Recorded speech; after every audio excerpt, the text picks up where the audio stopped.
to cold New England. Would you be surprised that the same people that go from Boston to Savannah in one day would be willing to drive 2 hours to get a sandwich and visit a place that's kind of spooky, kind of dark, but also kind of uplifting? Don't be surprised. We may need their services, but don't be surprised. Driving through New Hampshire to Vermont to get a sandwich and more. Come along. Ahead of us, mountains. That's the one thing about other areas of the country, like as beautiful as Savannah was, and the parks and the foliage and, you know, the slice of paradise that is Tybee Island. It's just so flat. And I like living places that have mountains. That's just what I'm used to in my preference. Just don't think I could live somewhere that's, you know, flat as a pancake. So we're on the 93 going north. We're going to cross over and start going west through New Hampshire until we get to the Vermont border. And we're headed into Brattleboro. Coming into Keene, New Hampshire now, which is close to the Vermont border. It's not right on the Vermont border. Brattleboro, Vermont, though, close to, it kind of straddles the borders of Massachusetts and New Hampshire. Started coming to Brattleboro years ago whenever I would come from the West Coast and visit my sister who lives in the Hartford, Connecticut area, because it was always a fun little drive. And we discovered this place to eat years ago and just got hooked on it, and we still come out here just to get sandwiches and sweet treats because it's good and it's a fun drive, and we'll travel for food. I am driving a rental car for two reasons. So this is a fun one.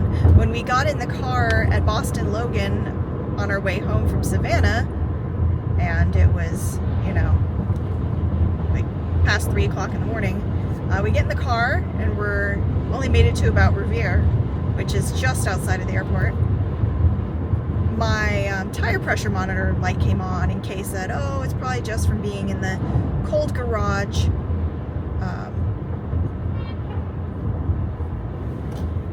all afternoon from the temperature changes, because, you know, sometimes it can make them expand and contrast, and is that the right word? Contract. And I'm like, yeah, that's probably what it is. So we drove all the way home, and then the next day I went to get in the car, and it was more specific this time. It said right rear tire. This is on my Volkswagen. And so I had Nathan get out and look at it, and he's like, Mom, there's a giant nail sticking out of the side of the tire, and it's like a quarter of the way in. I'm like, what? We drove all the way with a nail? So there's a big ass nail in my tire, and Kay tried to see if he could just fill it with air, like if it would refill, and then we could take it to get fixed or something. But overnight it actually went completely flat, so we had to put the donut on it. So the spare or donut is on my car. We haven't gotten it fixed yet. If it can even, I'm praying that it can be repaired with a patch and not have to replace, because they're actually new tires. I haven't even had them a year, or maybe, has it been a year? It's been a year. Maybe just now a year that I replaced the tires. It also has, you know, new brakes and rotors, so my car's like, and now, you know, the new windshield as well, and new hood.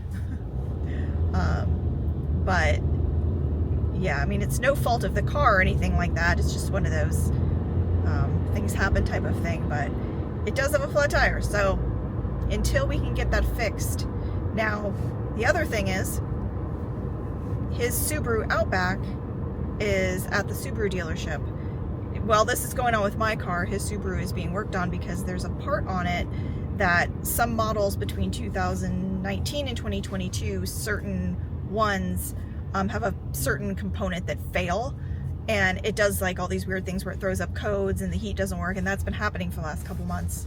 So we got a letter from them, and basically they extended the warranty on the part, even though we're over our mileage.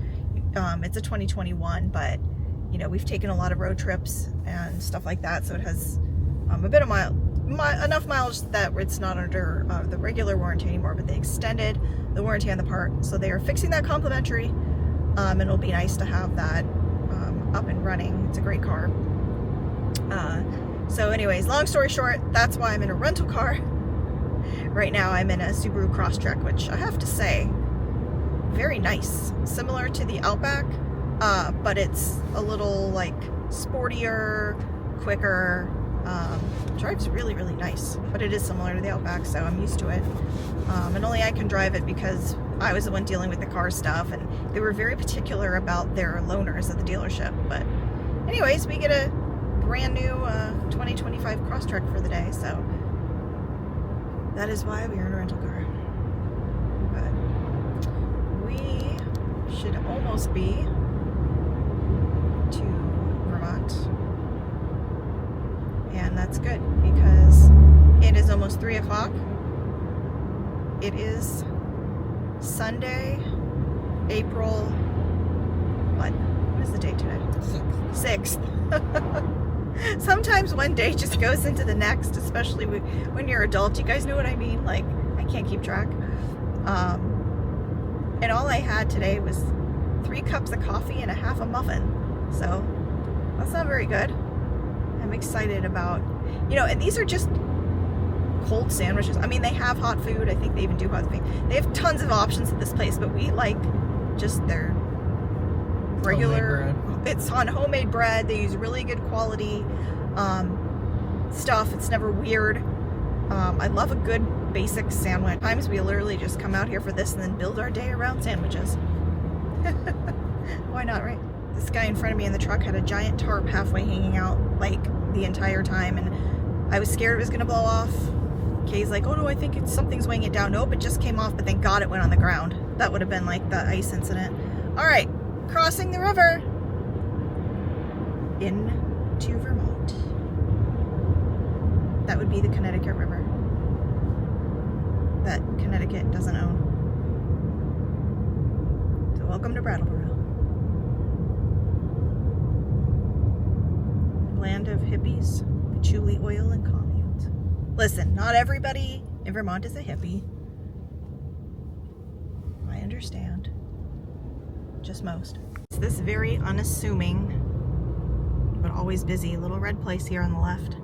Not to be confused with the Vermont Country Store. The Vermont Country Deli is its own thing. Places, they're like busy, but not crazy. If you come here when the ski resorts are open, or like on holidays, or in the prime of summer, or during leaf peeping in the fall, this place can get packed. We've waited in line for a long time. It's a crammed little deli, country store type of place, but the food is just so good. For the kids, we'll hear about it. Look at the size of that cookie and cheese that's famous that the kids like. We have all kinds of stuff, but I like the sandwiches. Look at this, you guys.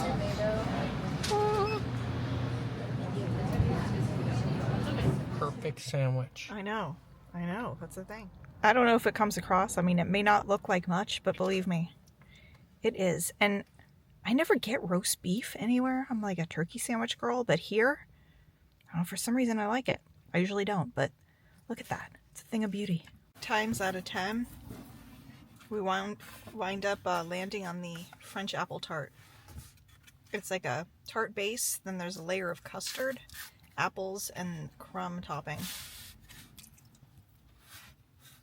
Yummy goodness. I've been getting this one for years. It's something they pretty much always have. Some things change, but they always have this one, and never disappoints. Okay, this is the Brattleboro Retreat, once known as the Vermont Asylum for the Insane. This place opened in 1836 and is still a facility for those who need those type of services. When this place opened, it was pretty unique and revolutionary. It was one of the first 10 privately owned mental institutions in the United States. And there's really no easy way to word this, whether I say insane asylum, mental institution, mental hospital. I think they're all acceptable, though they may sound harsh. There are several signs over here stating no filming or photography on property, so I am firmly planted on the sidewalk in front of it, but wanted to show you the old original gate. It's founded by a woman named Anna Hunt Marsh, as I said, 1836, And what made it so revolutionary and so interesting to me is the purpose in founding it. She had had an experience personally in her family with a relative who had mental illness and died in a hospital after receiving poor treatment. And it was very, very common early on in America for people with those types of situations to receive horrifying treatment. You think particularly about the Victorian era mental institutions of any kind really, and just how harsh they were. Patients were often experimented on, really treated poorly, almost as being subhuman. And Anne Hunt Marsh had Quaker values, and she founded this place on the Quaker belief that people, no matter what their background, no matter what their mental state, physical, no matter what their needs were, deserve to be treated humanely. So it's in that spirit that this place opened 1836. Really nice grounds. It's hundreds, I think 600 acres, the entire property. And there is a lake down here I'm going to walk and show you. And of course, you know, this is an important place.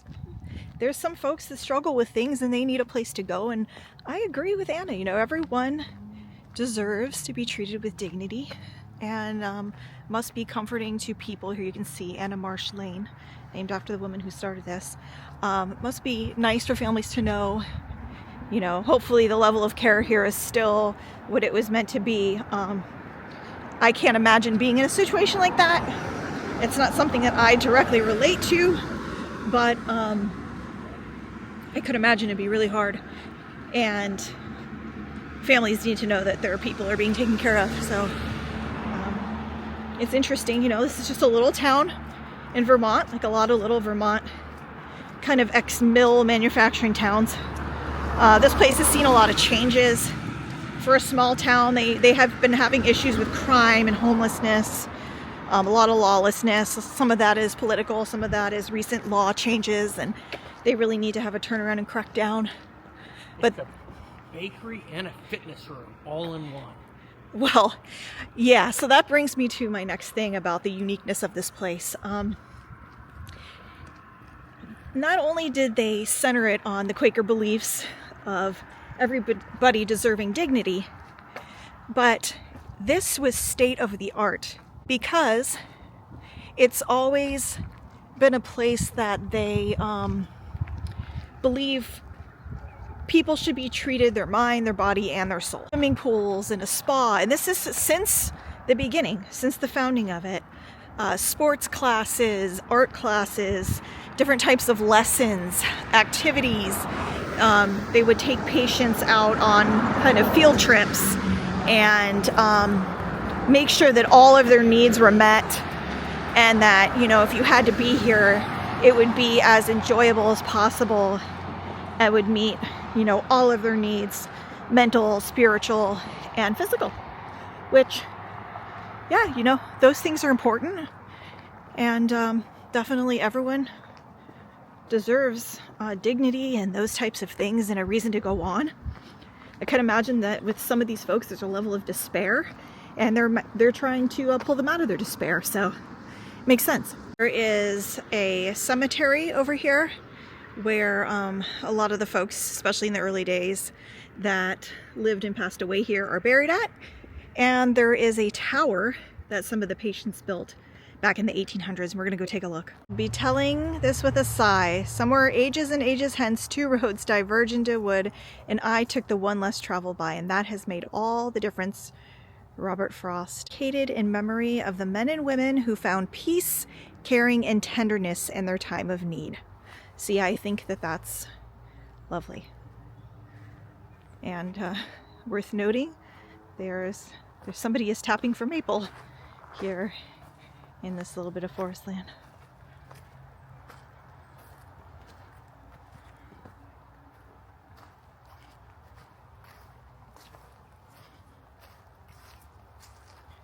See a good amount of headstones here.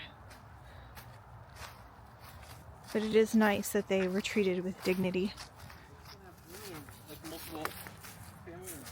Yeah, of course, that's the thing. You're not going to have families buried together. It's, you know, the patients individually. But At least, The headstones are broken and falling over, and they framed them in. yeah, even when they fall over, they're framing them in so you can see, and they're still treating this with dignity, which is really nice.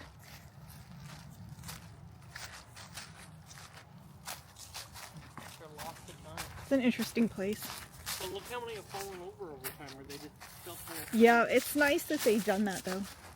They tried to put them over, but they've forgotten through the brown.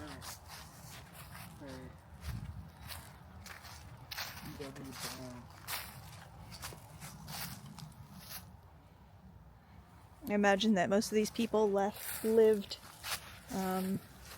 difficult lives. I hope that they got good care here in Brattleboro, and you know, the same thing you hope for everybody, that the end, you know, wasn't too bad. There's the back side of part of the facility. Cemetery over there. It's a half a mile walk from here up to the tower, so we're going to take a look at that and see what some of the former patients in the mid-19th century built here at this place. Abandoned structure here as we make our way up. Very, very steep incline. I'm out of breath. That door is welded shut, like nobody is getting in there. I guess it's been closed. Yeah, it's been closed for years and years. Somebody said people are actually committing suicide in there, which is not Jumping good. from the top. Yeah, that's not good. Really sad. There is kind of a weird vibe here, to be honest with you. It's 1887 they finished it. even on a beautiful day, it's like a little not great, but There's the window. yeah, it's got like a archer slit style thing on the side of the tower. You guys can see up there. 1887, built by patients. Crazy. Looking back at the tower.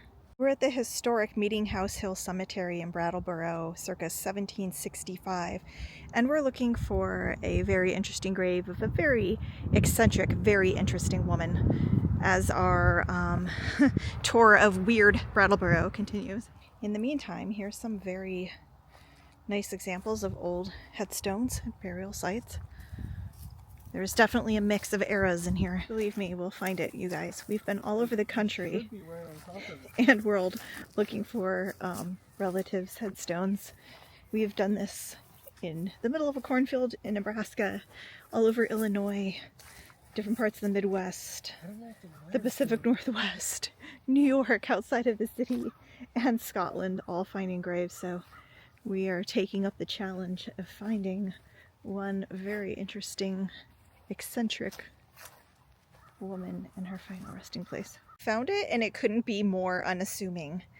So this is the grave of Madame Sherri, later known as Madame Sherri, and her legendary house slash castle is in the nearby woods on the New Hampshire side. Yes, she was known for wild parties. We'll talk about her life in a minute, but this is her grave. We've never been to her grave. We have been to her castle. Wow. Very, very unassuming. Interesting that a person who lived such a lavish life and was known to go around wearing furs and jewels and pearls no matter where she went, even at a ripe old age, that this ends up being her final grave marker is interesting to say the least. I'm going to go over to what is now known as Madame Sherri Forest on the New Hampshire side. We're going to show you her crumbling castle.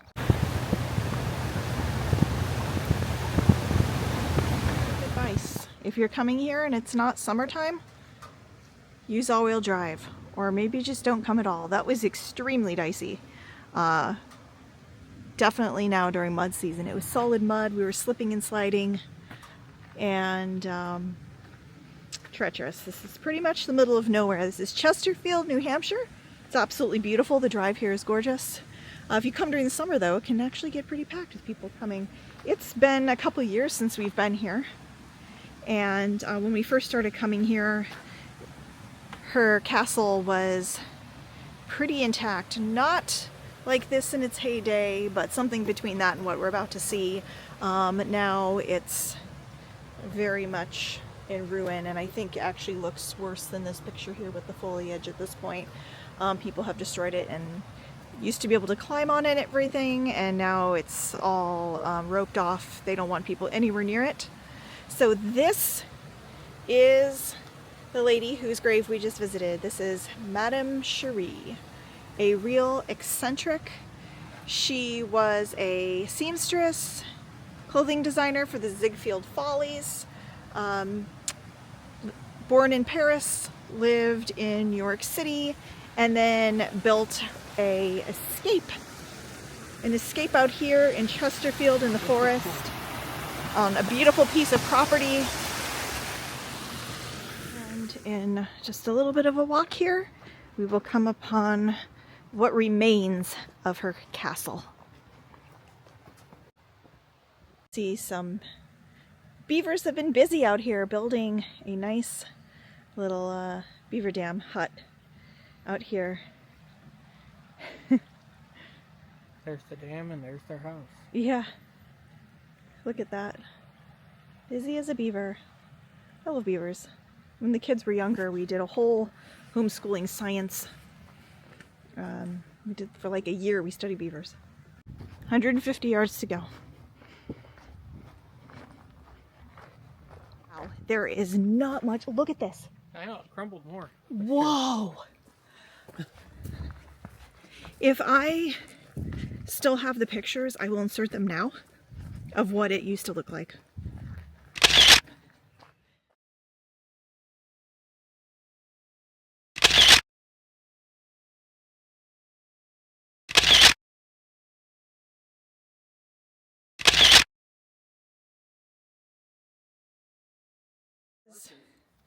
A whole piece of structure missing, and wow, just within the last 4, 5, 6 years, it's deteriorated even more. Yeah, you have climbed those stairs. It's closed now. Still these stairs though. And so here we are, Madame Sherri, her castle and what is left of it in the Chesterfield, New Hampshire forest. Hard to imagine, but once this was a swinging place. She had crazy parties.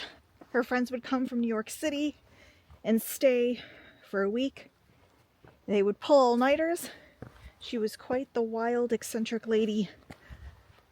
There are different rumors about, you know, just how crazy these parties got.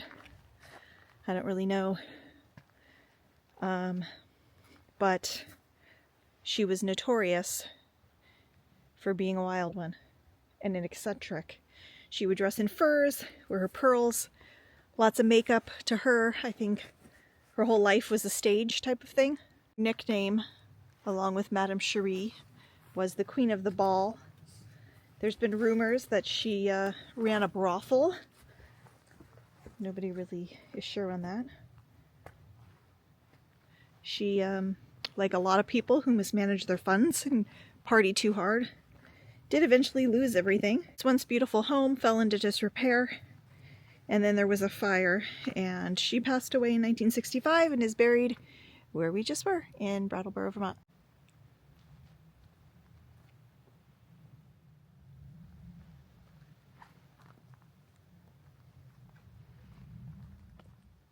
Definitely an eerie place. Very strange.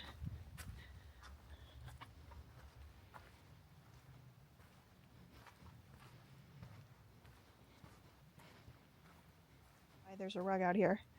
Somebody trying to have a party of their own. I can imagine the things that happen here today, although it is very remote. Wow. I wonder if she kept all of her wine and spirits down here. Evidently, there was lots of dancing, wine flowing, plenty of debauchery, stuff like that. And as it usually does, leads to demise.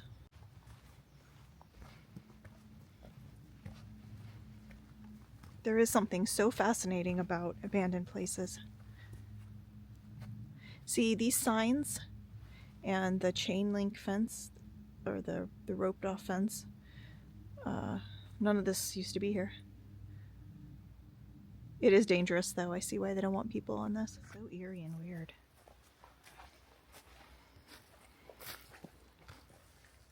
This was very remote even when she built it, and thinking about her bringing her friends in from New York is just bizarre. It's a strange day for strange sightings of things. Nature is definitely taking back the land, and we'll have to see. We'll come back next year and we'll see if it's in even worse shape. They probably should have done more to keep people away from it earlier. I know that in times past when we've come out here, there was people like a line of people waiting to take pictures in front of it. One time there was this girl dressed up in like a goth ball gown. I don't know if she was just Instagramming or what she was doing. There's been people, you know, doing family photos here in the fall, all kinds of things in front of it because it has kind of like the castle look. Go to Scotland or Ireland or England or anywhere in Europe, people. Or one of the other many castles like Hammond Castle outside of Gloucester. Something like that. There's other castles, okay? Just go there. Don't mess with Madame Sherri's. Because even if she was kind of a strange one, it's sad to have things lost to history, and I hate to think that maybe next time we come back and this place has just crumbled to nothingness. That would be really sad, and then you just have to tell your children, your grandchildren that, you know, there was a castle here. I mean, I'm sure local generations have seen the demise of this place, but seeing it before my own eyes, not so great. Kind of stinks, you know? And I hope that people heed the warnings and stay off of it. They honestly probably should have done more early on to take care of it, but it is what it is at this point. Like Patrick Henry, I know of no way of judging the future but by the past. Hope you had fun. I sure did. Boy, it's a weird world out there sometimes, isn't it? We will see you soon. So many fun things coming up with Patriots Day. We're going to be really busy in the weeks to come and so much planned for the rest of spring and summer. Take care, you guys. We'll see you soon. Oh, hey, like, share, and subscribe if you would. And remember, I'm also on Instagram at @that_historychick. To restate that, we have met many wonderful, nice, average people. Not that hippies can't be nice, I guess. We've met all types of people from Vermont. It is a generalization and a stereotype.